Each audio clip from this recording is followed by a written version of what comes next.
So this is going back to, and that was all about water. And we're going to about acids, bases, and pH, as well as the types of calculations for pH, hydrogen, and hydroxide. And we're also going to review the and rain. Those are all part of what happens with water because so many things can dissolve in water. So acids and bases are aqueous solutions. There's something dissolved in an aqueous solution. And so this for acids always have a hydrogen ion. And that's the positive charge cations, H+. And so acids,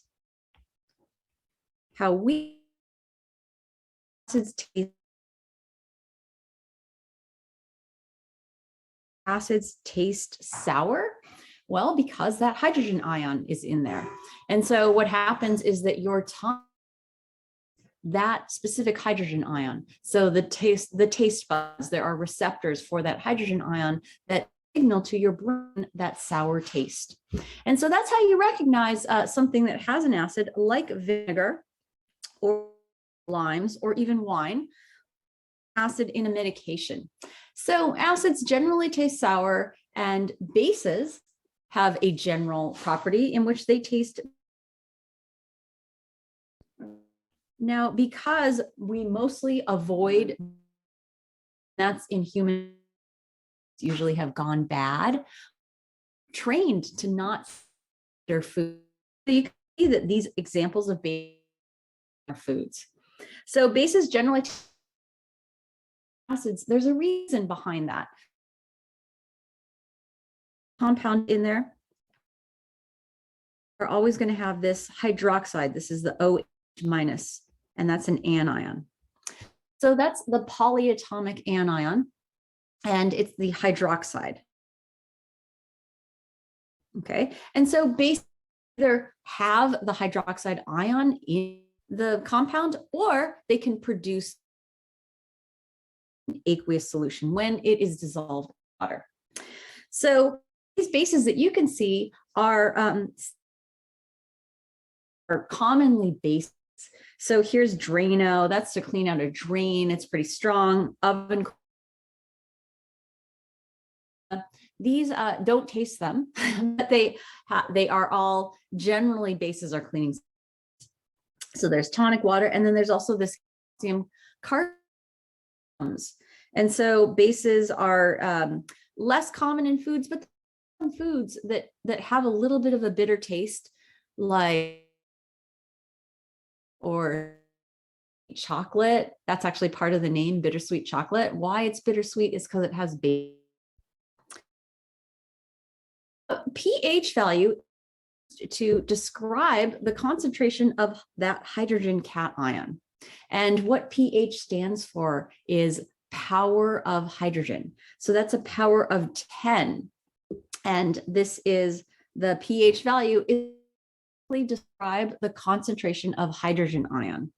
And so the pH value is usually a number range between 0 and 14.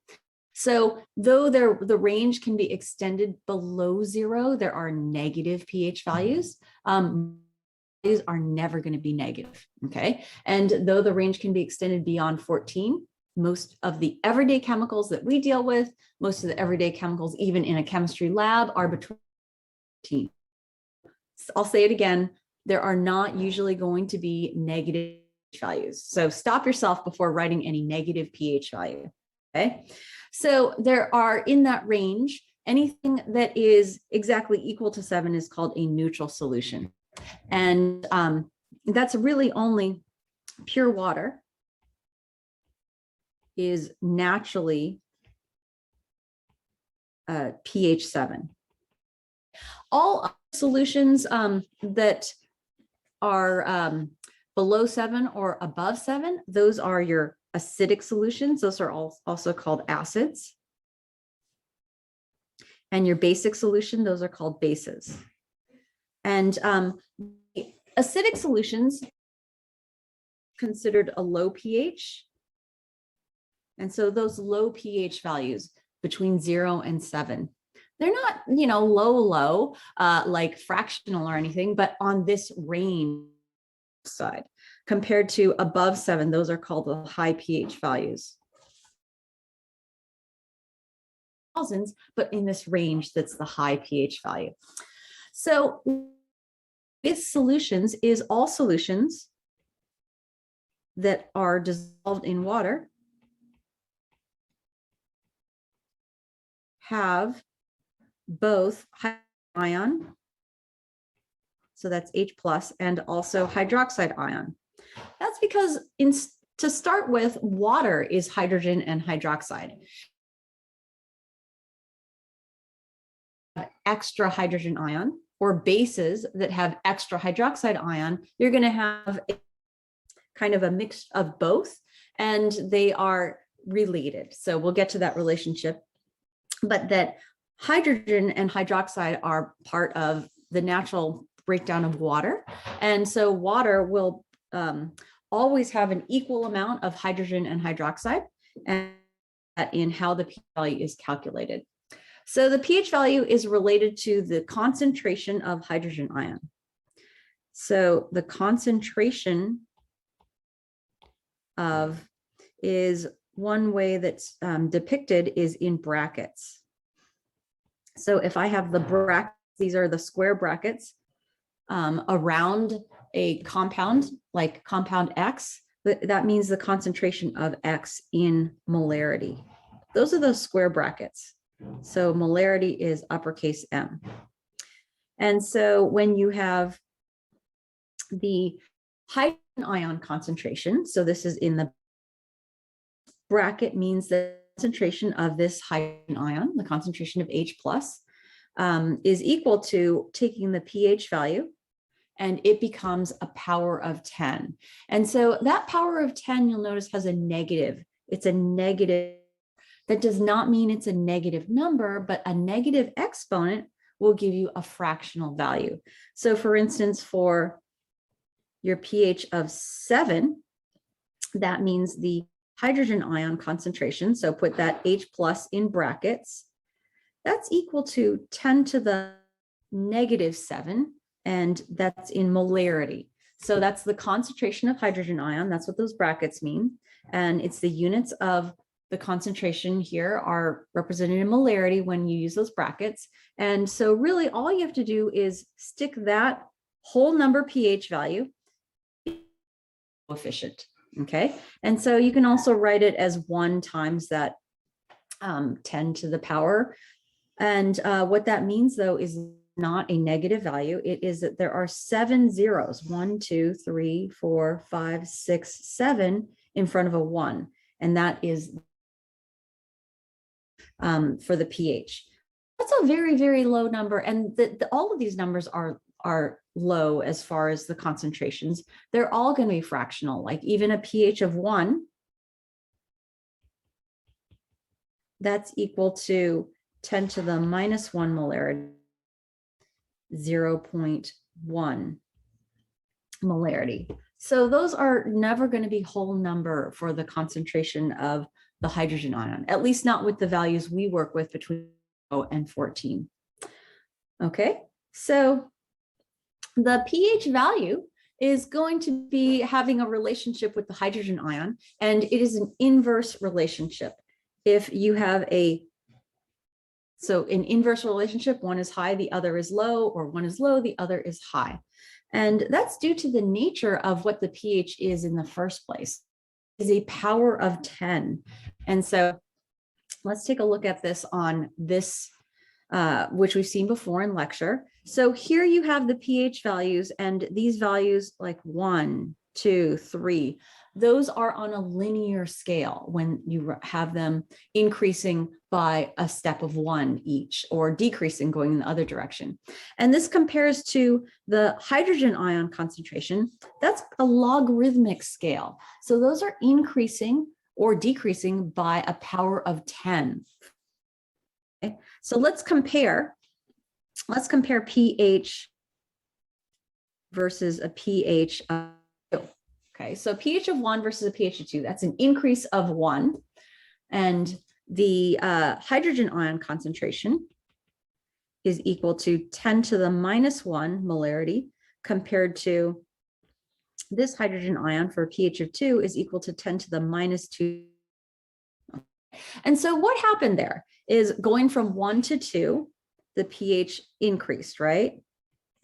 But going from 0.1 molarity to 0 compared to 0.01 molarity decreased. That's the inverse proportionality, right? So this number, the 0.1, is larger than 0.01. So as the pH increases in this direction, the hydrogen ion decreases. Okay, and so that's increasing on a linear scale compared to decreasing on a logarithmic scale. So let's take a look at this step, though, was the pH increased by 1, and the hydrogen ion concentration, comparing 0.1 to 0.01, or comparing 10 to the minus 1, 10 to the minus 2, the hydrogen ion decreased by 10, a power of 10. So instead of 0.1, you have 0.01. Okay, and so each step is a power of 10, but each on the pH is a change of 1. Okay, so that's the relationship, hydrogen ion and pH. Now we also have a relationship, whoops, sorry, let me erase this and add to here that there's also a relation pH. We can generally call these your low pH values compared to your high pH values. And we can also generally call these the higher hydrogen ion concentration. Remember, even though it's 10 to the minus 1, it's still high compared to when you're talking about 10 to the minus. And so these are the low hydrogen ion concentrations up there. So that's 14 zeros in front of a 1 for the hydrogen ion concentration.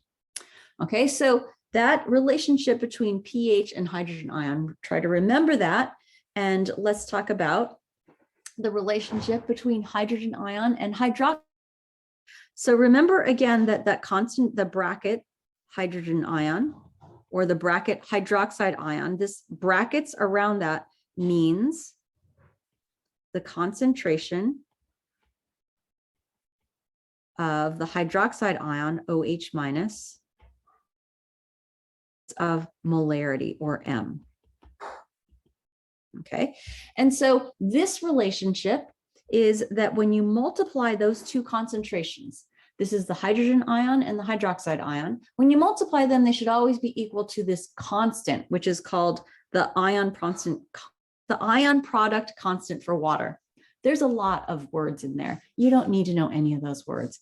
All you need to know is that when you multiply those two concentrations together, it's equal to the same number all the time. And so that sets up another relationship in which the hydrogen ion and hydroxide ion, if you multiplied together and equal to the same exponent, you can have a relationship, and you can also quantitatively figure this out. So the qualitative relationship is that if one is high, the other is low. And if one is low, the other is high. They are also inversely. So we'll add that. Let me add it to here. So this is our low pH. This was our high hydrogen ion concentration. And this is also our low hydroxide. Okay. And this was the high pHs over here. And this is the low hydrogen ion concentration. And so that means it's going to lead to having a high hydroxide. Okay, and that's because they're aqueous solutions, which will always have a ratio of hydrogen to hydroxide. Whoops, didn't mean to switch that. Okay, so that you have your acidic solutions are anything less than 7. And you have on the very low end, your strong acids. Compared to closer to neutral, these are your weak acids. So we can even break acids or the acidic solutions, that's anything less than 7, as closer to 0. So 0, 1, 2, 3, those are considered strong acids. They have a lot of hydrogen ion. Or closer to 7, they're still acids.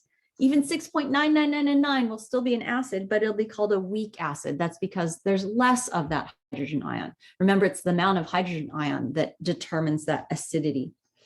On the other side, you have the basic solutions. And the basic solutions, these also can be broken out as being closer to 7, the neutral, are your weak bases. There's hydroxide in there, but not as much as closer to 14. Those are your strong bases. Okay. So going back though to that relationship, when you have a lot of the hydrogen ion, when you have a high amount of hydrogen ion, you're going to have a low amount of hydroxide. Or when you have a low hydrogen, you're going to have a high amount of hydroxide.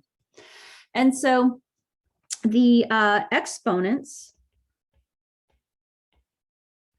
need to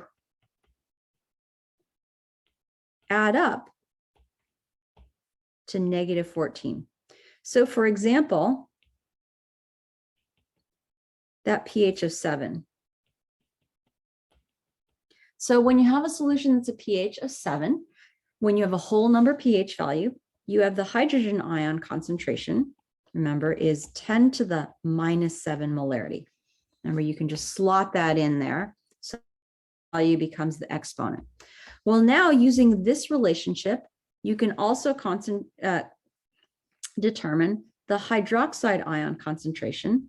So they need to add up to the negative 14. So the hydroxide is 10 to the negative 7 as well. So that's because negative 7 plus negative 7 is. Or let's try a different example. Let's try the example of the pH of 2. Okay, so that means the hydrogen ion concentration, put that in brackets, is equal to 10 to the minus 2 molarity. And you can also figure out the hydroxide ion concentration, 10 to the minus 12 molarity, that those exponents, minus 2, minus 12, need to add up to that minus 14 exponent. And that's because when you are multiplying exponents that are powers of 10, you add the exponents. So when dividing powers of 10, you subtract, and when multiplying the powers of 10, you add the exponents. And they're adding up to the negative exponent, the negative 14. Got all that? That should be good review for you guys. Yes. Okay, so let's take a look at, these are some regular everyday substances on this. And so let's orient ourselves first. You got the low pHs down here, and you got the high pHs up here. So these are your bases, your basic solutions, and these are your acidic solutions.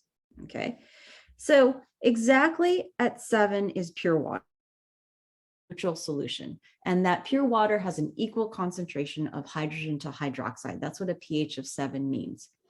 But we have just below, so looking at the acidic solutions, just below is milk. So milk is mostly water, but a tiny bit more of hydrogen ion than hydroxide. That's what that means. And it has a tiny bit of a sour flavor. Okay. Also, things that are even more sour, like tomato juice, lemon juice, stomach acid, those are all acidic. They are all having that sour flavor, and it's all because of the hydrogen ion. There's more hydrogen ion than hydroxide. Normal rain, though, and acid rain, we'll talk about. So normal rain and acid rain start off water, but they are not only water if they are on the acidic range. So these have hydrogen ion, then hydroxide ion. That's what that means if they're acidic, right? If they're acidic solutions. So why is rain an acid? It's naturally acidic, so it's not called acid rain because acid rain is different. Acid rain is even lower and having more hydrogen ion. But why is rain naturally acidic? In fact, I also have some rainwater that I collected 2 weeks ago when it rained, and we can test it and prove to ourselves that it is in the range of 5 and 6. Okay, we'll review those actions that leads to rain being naturally acidic, but it's not because of air pollution. It's not because of anything. It is a natural process that rain is between a pH of 5 and 6. So on the basic side, that's above 7, you've got these cleaner, the ammonia, that's window cleaner. But you also have, notice just on the right of 7 is blood and seawater. So we'll talk about this also today, is how blood and seawater have compounds in them that are natural buffers. There are other compounds that are natural buffers to absorb added hydrogen ions. And that leads to these solutions being basic. And so remember what this means of solutions that are on the basic side is that these have more hydroxide ion than the hydrogen ion. There's some of both, but there's more hydroxide ion if you're on the basic side. And so that's part of the natural buffering system, is the same compounds that are in seawater are in your blood, my blood, that not because they were put there, they're naturally there, naturally present, and the goal is to absorb hydrogen ions in blood or in seawater, okay? And so that's just part of evolution. The establishment of seawater and human blood was that they are a slightly basic. So that's just above 7. Blood is actually pH 7.4 and seawater is about 8.1, 8.2. Okay, so basic solutions are also called alkaline solutions. It's another term for solutions that have a pH higher than 7. And maybe you guys have heard of alkaline water in commercial products. Has anyone heard of alkaline water? It's actually very popular. And in fact, here's this, this bottle that I have here, which is why do I have this bottle? I didn't buy it. Someone else in my house bought it, but it's a metal bottle instead of a plastic bottle. You'll see this again next week when I talk about plastics. But this is a metal bottle, and it also advertises that it's alkaline. So I'm putting this on there so you can see this label. Hold on, there. You can see that label. It says it's an alkaline, which is a pH of 8. And so why is alkaline water, and you can see this one here in the slide, is a pH of 9.5. So that's any pH, that's basic pH values. Okay, so that's higher than 7. So 8.5, 9.5. Why is alkaline water a thing? Well, like a lot of things, it's marketing. So going back to like the 60s, it was noted that, hey, you know, when humans exercise, they generate acid from the muscles, in your muscles, bloodstream. If you are exercising at a very high level, that acid in your blood will eventually cause your performance to drop. And so you can only basically exercise at a high level, your body absorbs that acid. That's the buffering system in your blood. You can absorb hydrogen ions. So it was proposed that, hey, if your blood could absorb more hydrogen ions by having basically more base in your blood, then that would be okay. And so this is water that you don't actually get put. I mean, if you were injecting this into your blood, yes, that would work. What you need when you exercise, or even when you just move your fingers just like this, you generate acid in your muscle, your blood. And when you're just moving your muscles like this, that doesn't lead to diminished performance. It's only at a high level, right? And so when you are drinking water that is alkaline water, does it go into your blood? Let's think about that. Does it go directly into your blood? No, drink this water, it goes into my stomach. And when it goes into your stomach, that's not basically is immediately neutralized. This alkaline water is immediately neutralized by the stomach acid in your stomach. So it doesn't make it to your bloodstream. So this debunked myth doesn't work. So you might as well just drink regular water rather than pay whatever this cost is. Now, one thing you guys might remember from the story of bottled water, that assignment you did 2 weeks ago, that bottled water is 2,000 times more than the cost of just regular tap water. So you're already paying more for bottled water. And then if you're deciding to buy alkaline water or even an alkaline water system, you're paying even more than that. So don't be that person that thinks that alkaline water is going to save you from anything. So don't listen to Tom Brady. Don't listen to Gwyneth Paltrow. They are trying to sell you some stuff, buying into that stuff. Now, here's another commercial product that advertises pH. And this is when shampoos claim to be pH balanced. So I'm zooming in on this. So this is pH balanced, is advertised on a lot of shampoos and conditioners. Why?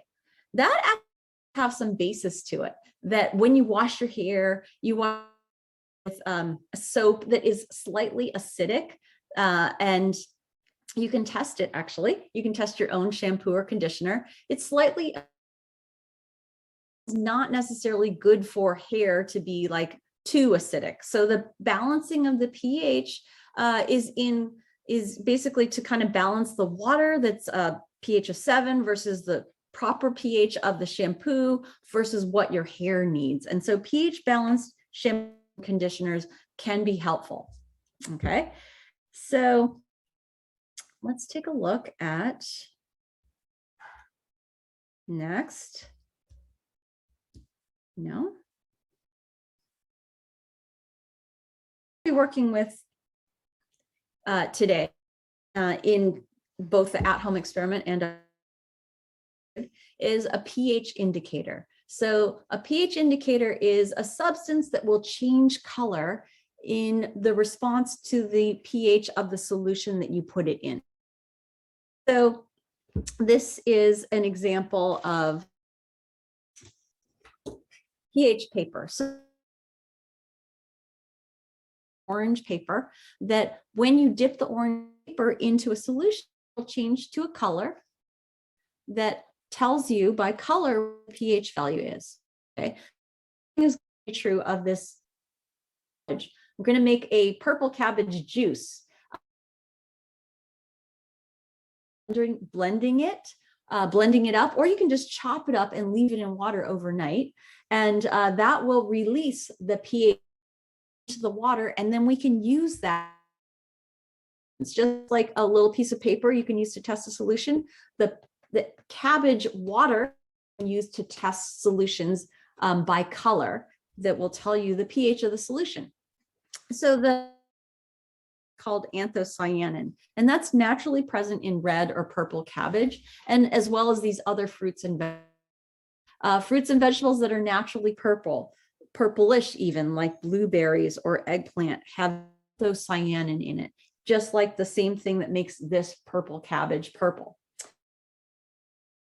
And interestingly, can be engineered, genetically engineered, and has been genetically engineered to something like this, purple cauliflower. So if you've seen a purple cauliflower or a purple carrot or a purple potato, it has some anthocyanin that is expressed as part of the plant genome.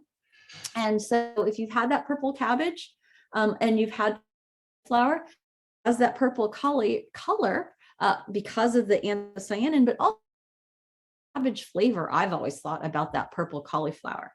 Okay. So that cabbage pH indicator is a way to qualitatively measure the pH of any qualitative using your senses. So basically by eye.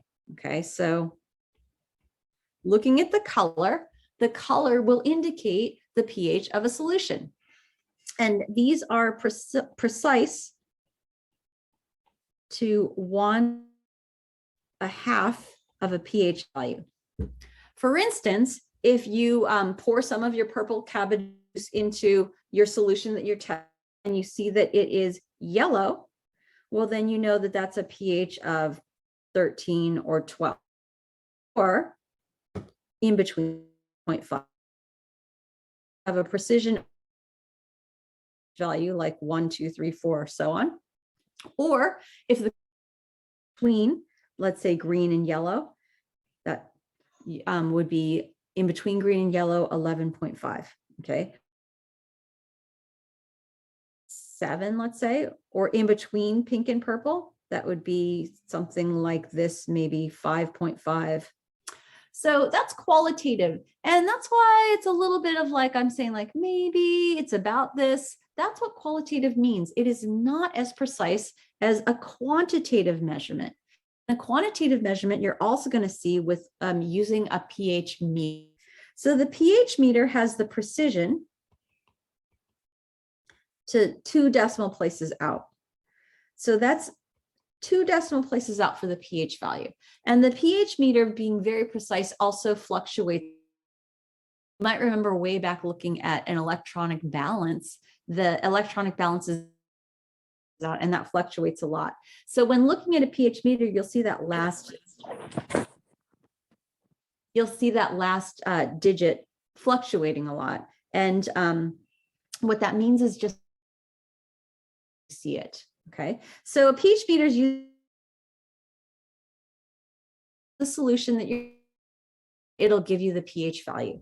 Okay, so just like the indicator, you pour it directly into the solution you're testing, and the color will tell you this is the pH probe that you put directly into the solution. It'll tell you the pH value.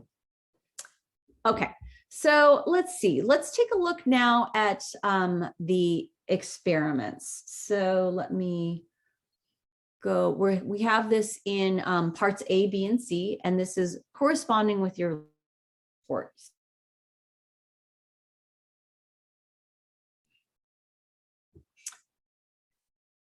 Okay, but if you have any questions, comments, now's the time. I have a quick question. Did you say the precision of the cabbage juice measurement is 1 or 0.05? 0.5. 0.5. Okay. Halfway in between, like 1.5, 2.5, and so on. And then for the pH meter, that precision was 0.001? 2 decimal places, yes. Okay. 0.01, not 0.00. Oh, Okay, 0. 2 decimal places. Let's do this then. Gotcha. Okay. Okay. On the meter, yeah. Okay, so they have 100. Thank you. So Okay. At the lab report, so there's part A. And the thing about part A is you just want to write. And so you have this as the video and also on the web page. And part B is going to be the same thing. Is for part B, you are also looking at the color. So you're looking at the color with the indicator, and you just want to write the name of a color. But that will correspond to a pH value, and that's what's here, is either 1 or halfway in between. So either a whole number value or halfway in between to 0.5. So I just wanted to show you, the at-home experiment, how easy this is to do at home. Is you saw the video. Hopefully you guys all got that video. So the collecting the data from the video was what I just did at my own house. Is I basically took some water and these pieces of cabbage, the purple cabbage, and I boiled it. But I can actually do this even easier than that by just putting some water into a blender or chopping up these leaves and leaving in water overnight. So I have my Magic Bullet blender here, and then I'm going to basically add some water into this container. Show you how this is in case you want to test this. Because let's say you have some alkaline water that you paid $3 for, and you want to know that if it is actually and you want to test what the pH of your shampoo is. So a few pieces of these leaves into the blender. And, you know, this works if you have a blender, a magic bullet, one of those blend jet things. So going to blend this.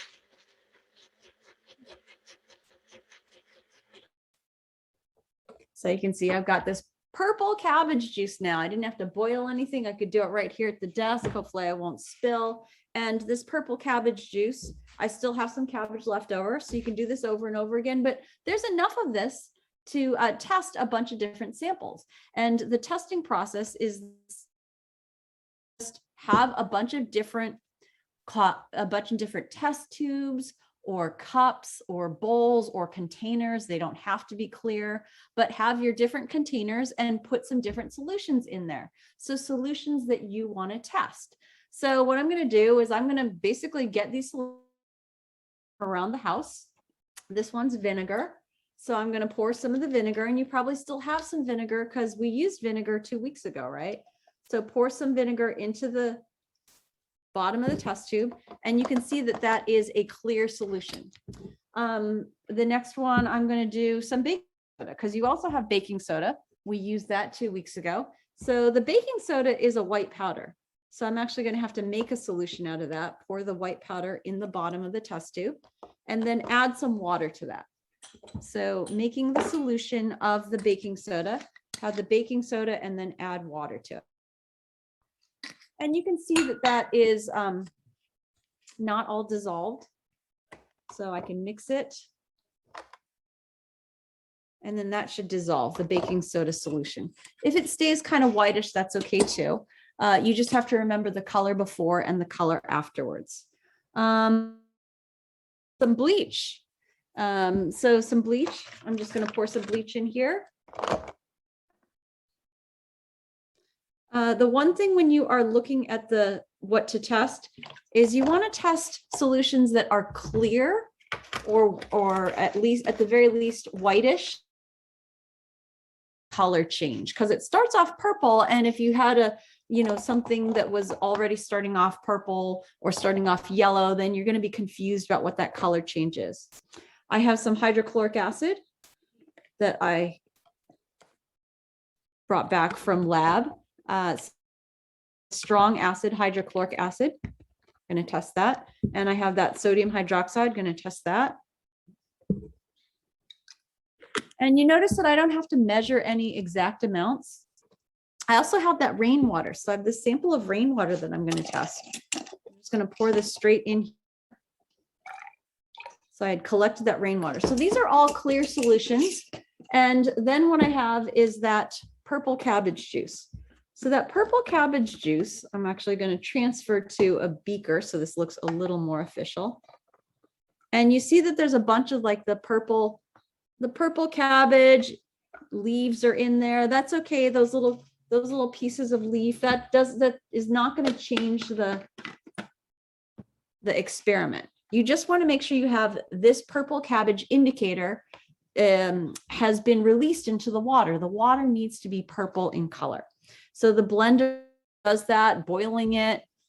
Also, if I think you could chop it up and leave it overnight until your water turns from clear to purple. So all you have to do then is add that cabbage juice directly into each solution. So notice they're all clear solutions, but what happens is that the indicator changes color in response to the solution. So this was the vinegar. You can see I get a pink color from that. I forgot what this one was. What was that one? What was the second one? Oh, that was the baking soda. So that's kind of bluish.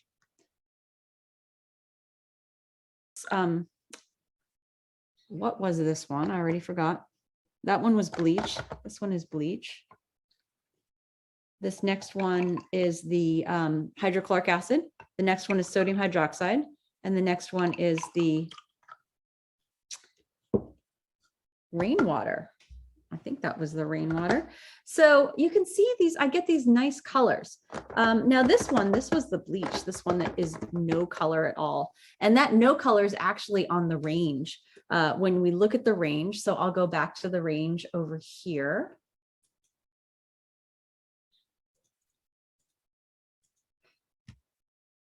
Okay, so back to the range of colors that you can get is you're going to refer to this on your lab report submission page. So not the lab page, but the lab report submission page.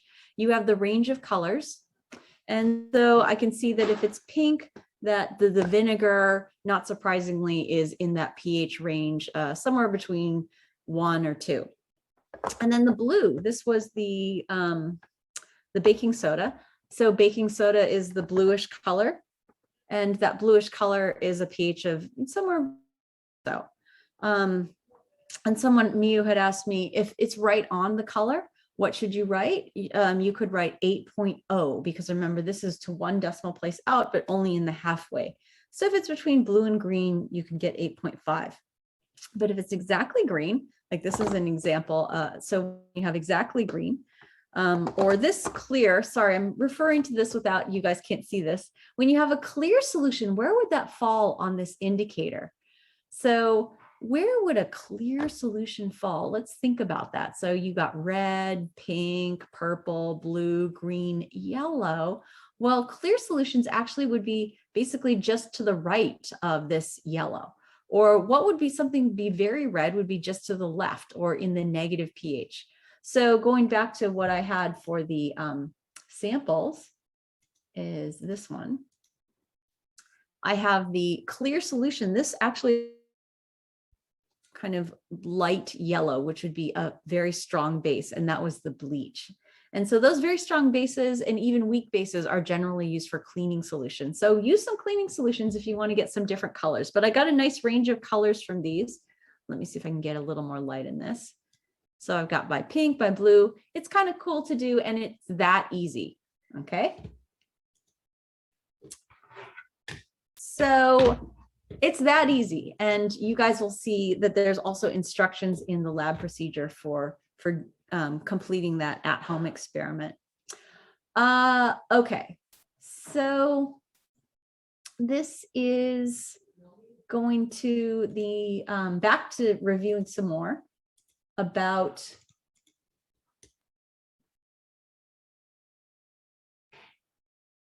those solutions, about rainwater. So my rainwater, where was the rainwater? It turned out kind of greenish.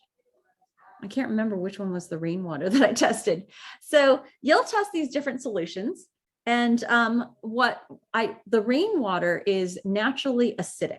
And when you take rain and you measure the pH, it's 7, somewhere between 5 and 6. And the reason is because of the natural process where atmospheric carbon dioxide, so that's carbon dioxide gas that's in the atmosphere, it is dissolved in rainwater, and all of this happens up in the atmosphere. And so the process is that water dissolves lots of things. So when the gas dissolves in the rainwater, it will mix with the rainwater. So that's the atmospheric carbon dioxide mixes with the rainwater, and you end up with this H2CO3 carbonic acid that's in the rainwater. Now, carbonic acid is an example of a weak acid. And so we talked about weak acids last week. Weak acids are partially ionized. There's a reverse reaction arrow. In fact, I'm going to add a reverse reaction arrow to this so that you have this carbonic acid breaks up into the hydrogen ion and the carbonate ion, that's the CO3 minus 2. And there's also actually mostly is remaining as the carbonic acid, but you do get some of these hydrogen ions. You get a small amount of hydrogen ions from the weak acid. And where are those hydrogen ions? They are in the rainwater. So when there are additional hydrogen ions, when there's more hydrogen than hydroxide, that's no longer just pure water. It's more hydrogen ions, which makes it slightly acidic. So more hydrogen ions means a lower pH. Remember, that's the inverse relationship. So instead of having the pH of 7, which is pure water, an equal amount of hydrogen to having a little bit more hydrogen brings the pH down. Okay, so that's the natural process. That's naturally acidic rain. It's not because of air pollutants, but it's also not acid rain. Now, acid rain is when the pH is even below 5, and that is because of air pollutants. But this is the natural process where carbon dioxide will naturally dissolve in rainwater. And this video is so for the problem of ocean acidification, we know that atmospheric carbon dioxide is absorbed and ends up in the ocean, and then through a series of reactions generates hydrogen ions in the ocean, which leads to a lowering of pH of the ocean from 8.2 to where it is around 8.1. That might not seem like a lot, but given that it's in all the oceans in the world, about 20% more hydrogen than before the industrial era began. So we can see, using the remainder of our cabbage juice for this experiment, that this water is around a pH 6 to start with. But adding carbon dioxide by exhaling into it, we'll see a change in pH by looking at the color change.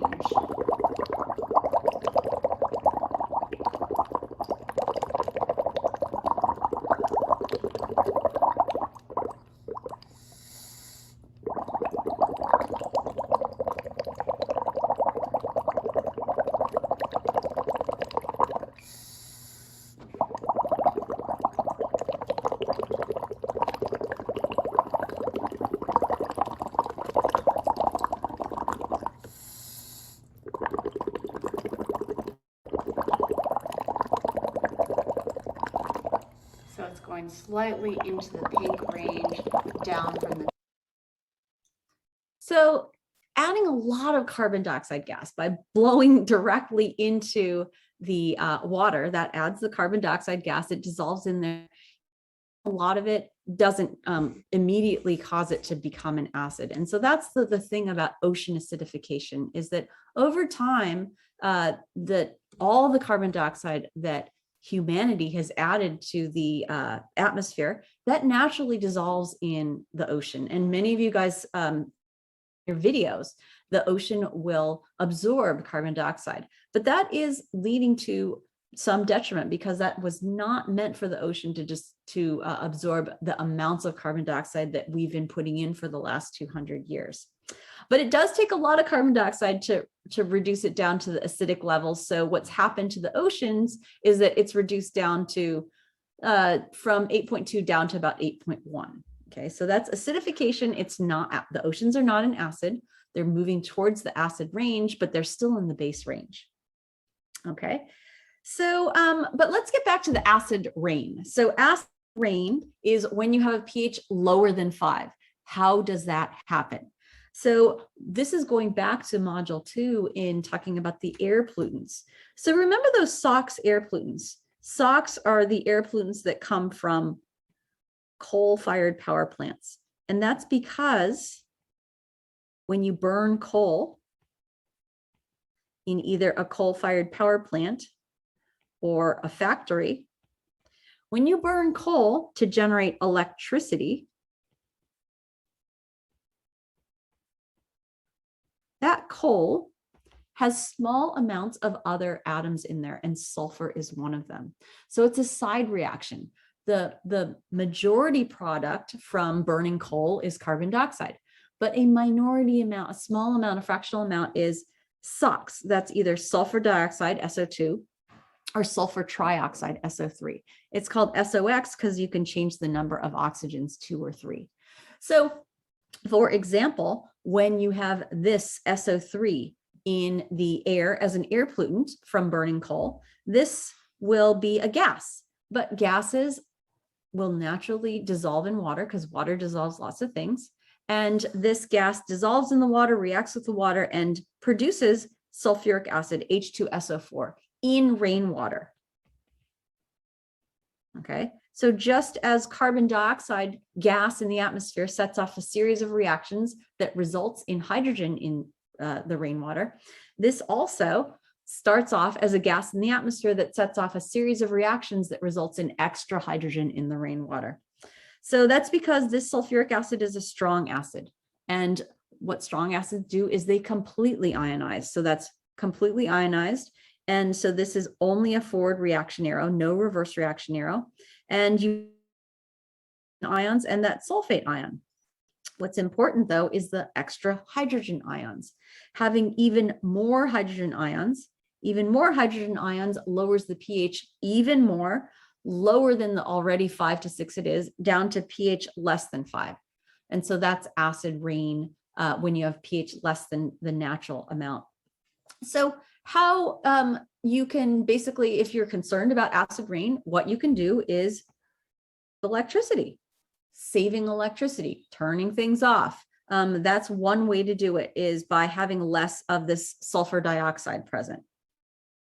Another is, this is another way that acid rain is produced, is from these NOx air pollutants.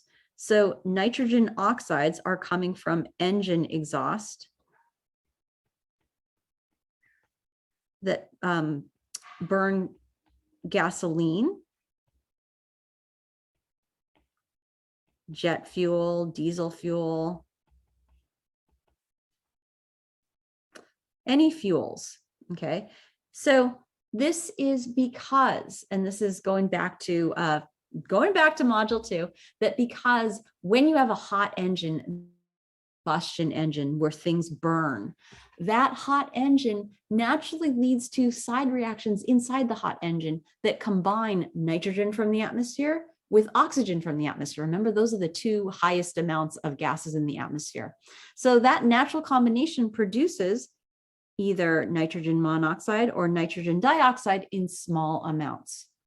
Now you can also get nitrogen oxides from coal-fired power plants, because coal also has small amounts of nitrogen. But mostly when we're talking about the majority of NOx air pollutants, they're coming from engine exhaust. Those are hot engines.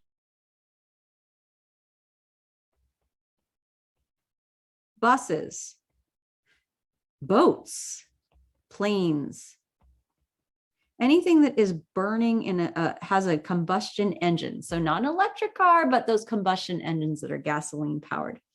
So this, just like the carbon dioxide, just like the sulfur dioxide, this is a gas in the atmosphere, like nitrogen dioxide, that sets off a series of reactions in water. Okay. By first, the nitrogen dioxide is going to dissolve in the water, because water dissolves lots of things. And so when it dissolves in the water, it reacts with the water and also some oxygen in the air, and produces this strong acid, nitric acid, HNO3. So that's a strong acid. And what strong acids do is they completely ionize. They break apart 100% full, all forward arrow into the ions, and you end up with extra hydrogen ions. So that's on top of the hydrogen ions that were already there. So this is additional hydrogen ions, even more. So that brings the pH even lower than from the natural pH of 5 or 6 that was from carbon dioxide reactions, down to less than pH 5. So there's two ways to get to acid rain. For this way, this is actually more common in Los Angeles, because we are, drivers of cars, or responsible for Amazon truck deliveries, or airplanes. And so this is, if acid rain concerns you, then what you can do is save electricity, drive less. And you'll see that there's a couple questions that kind of ask about this in the lab report. Okay, but what we do know about rain is that rain clears the air of those air pollutants by absorbing those air pollutants. And so that leads to the acid rain, but it also gives us clean air. So if you notice the air quality index on a rainy day, or on a day after a rain, you will notice it's almost always green. And that's because rain absorbs those in these reactions. So it absorbs the nitrogen oxides and the sulfur dioxides. And this is a picture of LA from the newspaper the day after a rain, I think it was last year. So it's good. It looks great, right? Okay. So a little review on buffers. So I mentioned at the beginning that we have natural buffering system in the ocean and our blood that maintain a slightly basic pH. So for the blood, it's a pH of 7.4. For the ocean, it's a pH of 8.2. And so what a buffer does, how this works is that a buffer has a compound in it. So it's a solution that has compounds dissolved in it, one compound, more than one compound, but those compounds absorb any added hydrogen or hydroxide. Okay, so we looked at what happens for oceans, that it's these three compounds that work together: carbonic acid, carbonate ion, and bicarbonate ion. They work together and absorb the added hydrogen ion. And so that becomes a problem, though, when there's too much added hydrogen ion, and has led to the dissolving of shells. So, but what a buffer does at the chemistry level is it is a solution that is different from a non-buffered solution. So let's have two solutions here. So this one is just water, and this is water plus a buffer. Okay, so what happens when you add an acid to the water? Well, we saw that when you add acid to rainwater, it causes the hydrogen ions are part of the acid, and it causes the more hydrogen ions are in the water, and that causes the lower pH value. So where your pH might have started off a pH of 7, you'll end up, but when adding acid, a lower pH, let's say a pH of 3. Okay. Comparatively, when you have a buffer, what acids do is they add the hydrogen ions. But when you have a buffer present, the pH will start off 7. But what happens is that the hydrogen ions are absorbed. So that's what the buffer does. And so literally what it does is you have your buffer, which is a compound, and it attaches onto the hydrogen ions. It can also attach onto hydroxide ions. That's the nature of a buffering system. But when this is attached, you have no change in pH. It doesn't seem like there's any added hydrogen ions because they're not added. They're stuck to the buffer. So you don't have any free hydrogen ions. And so that is a no change or a little change in the pH. So where you had some pH 7, maybe it'll go down to pH 6.5 or so. Okay, so you'll still have some free. So let me add that. So little or no change in the pH value. And so that's what buffers do, is they will absorb any added hydrogen or hydroxide, and that's what happens in the ocean and in your blood. And that's why I mentioned that about the alkaline water, is the idea of having a buffering system in your blood that can absorb added acids due to using your muscles. That's already there. You don't need to pay for it. You don't need to do anything. That's how the human body is set up to work. It's homeostasis. But when you have too much acid in there from too much exercise, and how many of us actually do that? That is where you start to have performance, getting tired or having your muscles ache. And so you can counteract that, not by alkaline water, but just by rest, and also by basically drinking a lot of water to flush and dilute all of basically your blood that gets a lot of stuff thrown in there. Okay, so that, hold on, let me pause for a second.